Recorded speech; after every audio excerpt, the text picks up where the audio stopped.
Have you ever been in a conversation, desperately trying to say something in English, but the words just won't come out? You freeze.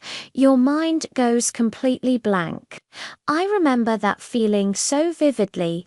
I'd be talking to someone and mid-sentence I'd get stuck.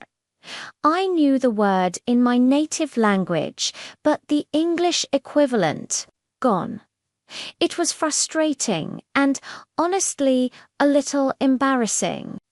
I felt like I was failing, like my English was just not good enough, and the fear of making a mistake started to make me avoid speaking altogether. I'd just smile and nod, even when I had so much I wanted to say. It felt like I was trapped behind a wall I couldn't break through.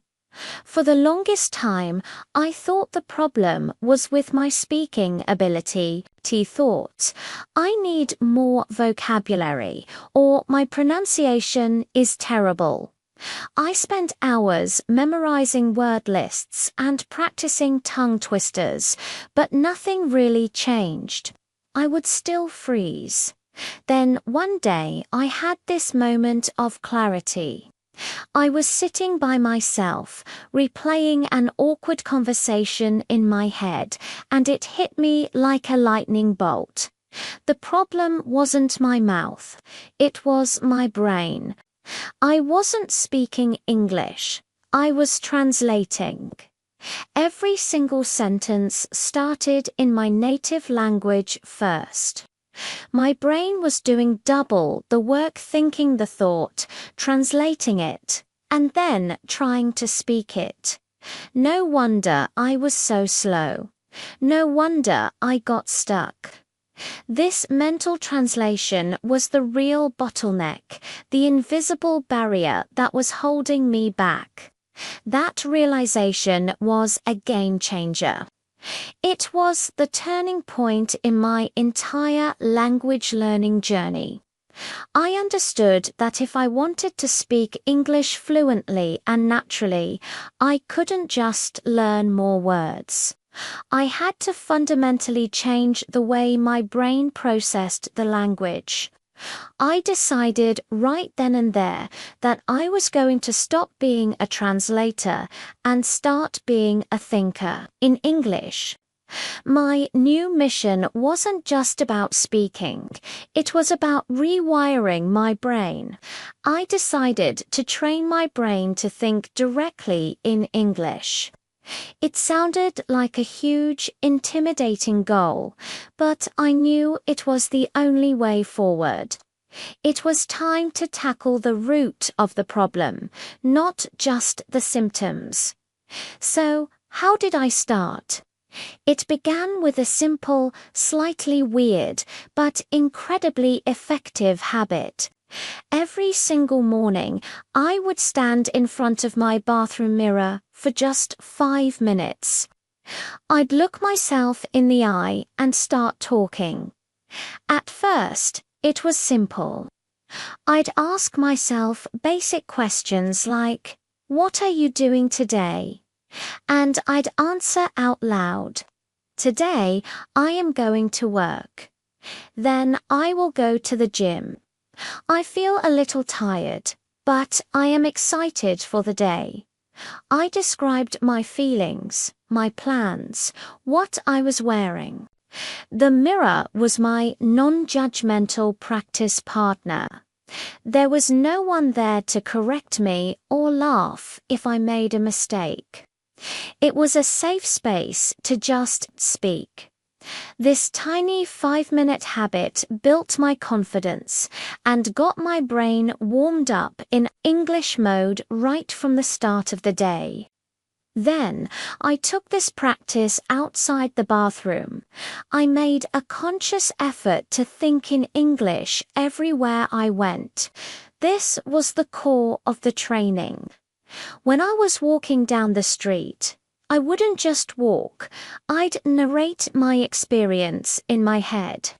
That's a big red bus. A woman is walking her dog. The dog is very fluffy. I wonder what its name is. When I was doing chores, like washing the dishes, I'd describe the process internally. I'm putting the plate in the sink. I need more soap. The water is warm. On the train at the grocery store, while cooking dinner, activity became an English practice session. I was essentially creating an immersion environment inside my own mind. This constant internal monologue forced my brain to find the English words for everything around me, making it the default language for my thoughts. I have to be honest, at first it felt really weird.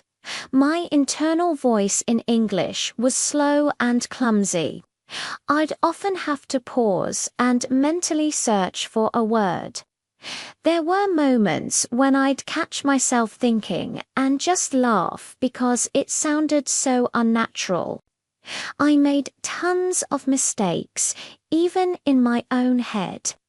Sometimes I'd use the wrong word or get the grammar all jumbled up. It was tempting to just switch back to my native language because it was so much easier and more comfortable. But I made a promise to myself. I told myself that it's okay to be awkward. It's okay to make mistakes. The most important thing was not to stop. Persistence was key. So I kept at it day after day, narrating my life like I was the main character in a movie only I could hear.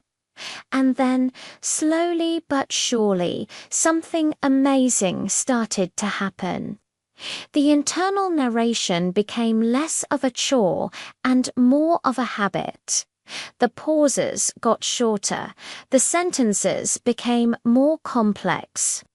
One day, I was in a conversation and a thought popped into my head, and it was already in English. There was no translation step. The thought was born in English. That was the moment I knew it was working. I had stopped translating. I had started thinking in English. Speaking became a natural extension of my thoughts, not a clumsy translation of them. The freezing disappeared. The words flowed more easily because they were already there, waiting in my mind. My brain had adapted. It had created new pathways, making English an active, living part of my thought process. So if you're feeling stuck, if you're tired of translating in your head, I want you to know that you can change it. You can retrain your brain. It doesn't require expensive courses or moving to another country. It starts with small, consistent, daily habits. Start with the mirror. Start narrating your day in your head. Train your brain first, and I promise you, the speaking will follow. Your fluency is not about how many words you know, it's about how you use them, and that starts with how you think. You've got this. I'm curious to know how you'll start your journey. Which of these habits will you try first?